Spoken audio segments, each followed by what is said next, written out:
시청자 여러분 안녕하십니까? 10월 2일 수요일 JCN 모닝뉴스 시작합니다. 노잼도시 중 한 곳으로 불리는 울산에 올해 들어서만 벌써 500만 명이 넘는 관광객이 방문했습니다. 이 추세라면 지난해 관광객 730만 명을 훌쩍 넘을 것으로 보이는데요. 역대 가장 많은 관광객들이 울산을 방문할 걸로 보입니다. 관광객이 늘어난 데는 태화강 국가정원이 한몫했다는 분석입니다. 나경훈 기자가 보도합니다.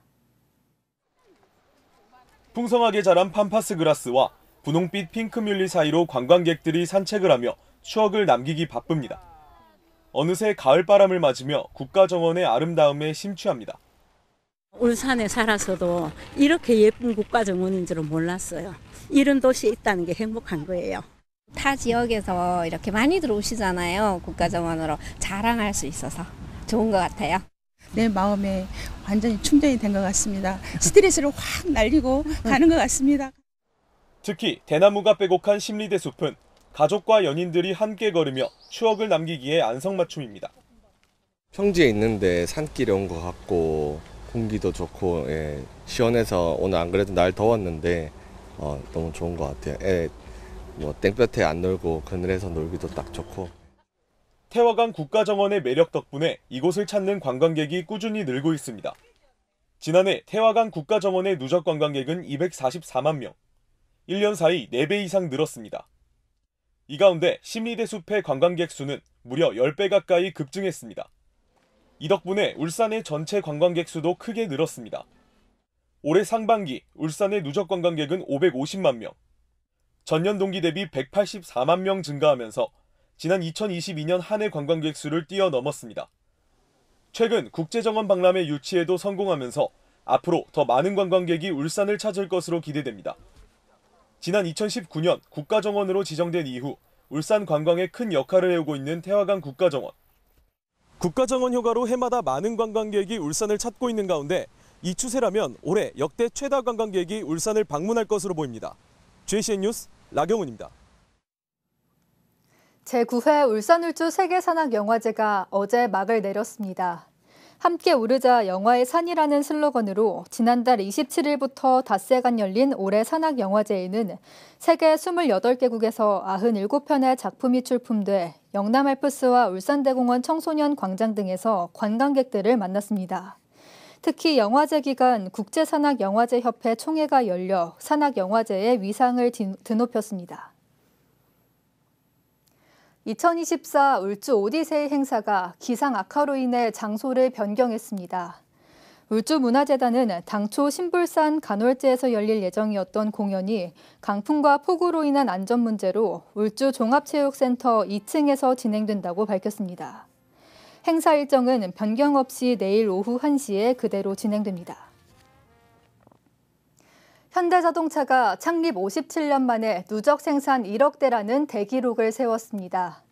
이는 회사 창립일 기준 글로벌 자동차 업계에서 가장 빠른 속도이자 수출을 시작한 지 48년 만에 거둔 성과입니다. 현대차는 지난 1968년 울산 공장에서 소형 세단인 코티에나를 생산했고 국내 최초 독자 모델인 포니를 양산해 자동차 대중화의 길을 마련했습니다. 한편 지난 1967년부터 올해 8월까지 가장 많이 판매된 차량은 아반떼였고 엑센트와 소나타, 투싼, 산타페 등이 뒤를 이었습니다. 김영길 중구청장이 어제 중구 성남동에서 고려아연 1인 1주식 갖기 캠페인을 가졌습니다. 김영길 중구청장은 고려아연이 MBK 파트너스와 영풍의 경영권을 뺏기게 되면 울산의 산업과 명성에 큰 타격을 입을 것이라며 50년 동안 울산과 함께 성장해온 고려아연을 1주식 갖기로 지켜달라고 말했습니다. 특허와 디자인 등 지식재산권이 허위로 표시돼 신고된 건수가 최근 5년간 17,000여 건에 달하며 이 가운데 98%인 16,500여 건이 온라인 쇼핑몰에서 신고된 것으로 나타났습니다. 국민의힘 박성민 의원이 통계청에서 제출받은 지식재산권 허위 표시 신고 현황에 따르면 오픈마켓 허위 표시 신고 건수는 2020년 3천여 건이었던 것이 2021년 3,200여 건, 2022년 3,500여 건, 그리고 지난해 3,780여 건으로 늘었고 올 들어서도 2,922건에 달하는 것으로 집계됐습니다. 최근 5년간 오픈마켓 업체별로 허위 표시 신고 현황을 보면 전체 건수의 32%가 지마켓으로 가장 많았고 다음으로 네이버, 스마트스토어, 쿠팡, 11번가 순을 보였습니다. 울산상공회의소 울산지역인적자원개발위원회는 지난 30일 2024년 제3차 울산지역인적자원개발위원회를 개최했습니다. 이 자리에서는 인력 및 훈련 수요 조사 현황과 내년도 인력 양성 사업계획에 대한 논의가 이루어졌습니다. 울산상위 인자위는 내년에 4차 산업혁명과 미래전략 산업 관련 훈련 과정을 중점적으로 개발하고 보급할 계획이라고 밝혔습니다. 울산경찰청이 긴급 출동 상황이나 골든타임 확보를 위해 공동주택 안을 신속히 진입할 수 있는 공동현관 프리패스를 시행합니다.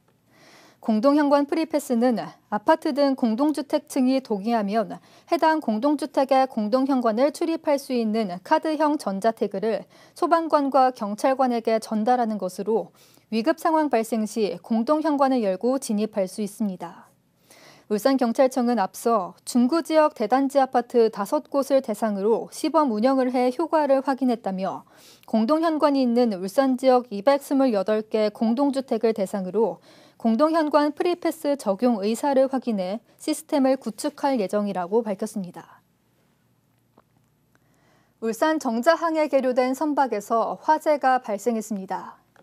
울산해양경찰서에 따르면 어제 오후 3시쯤 울산 정자항에 계류된 9톤급 선박에서 불이 나 출동한 해경과 소방대에 의해 31분 만에 진화됐습니다. 이 불로 인명피해는 없었지만 선박의 하우스와 연돌 일부가 불에 탔습니다. 해경은 정확한 화재 원인을 조사하기 위해 합동 감식을 진행할 예정이라고 밝혔습니다.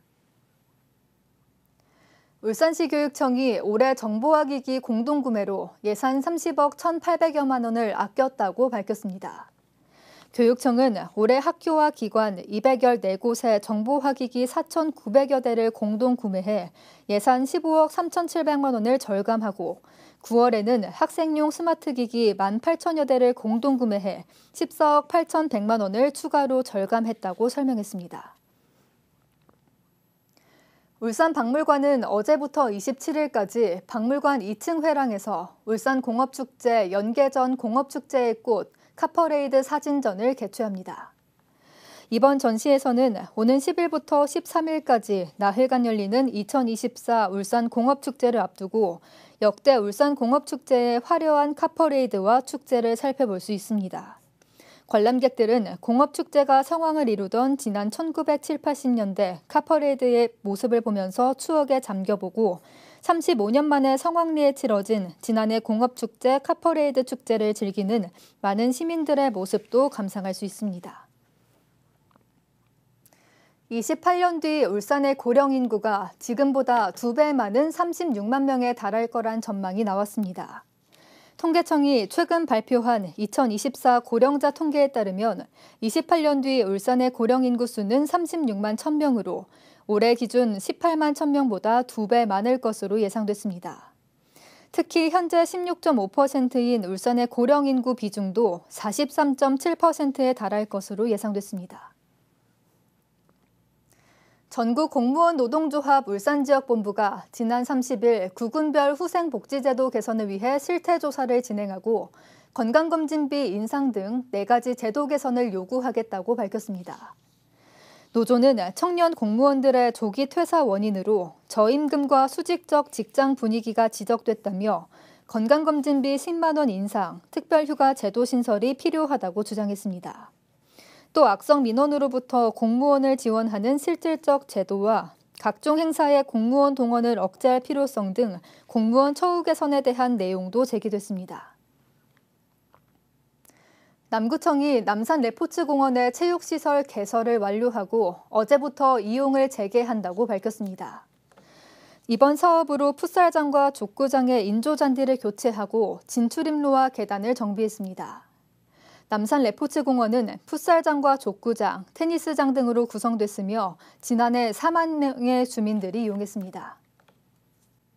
JCN 모닝뉴스를 마칩니다. 함께해 주신 여러분 고맙습니다.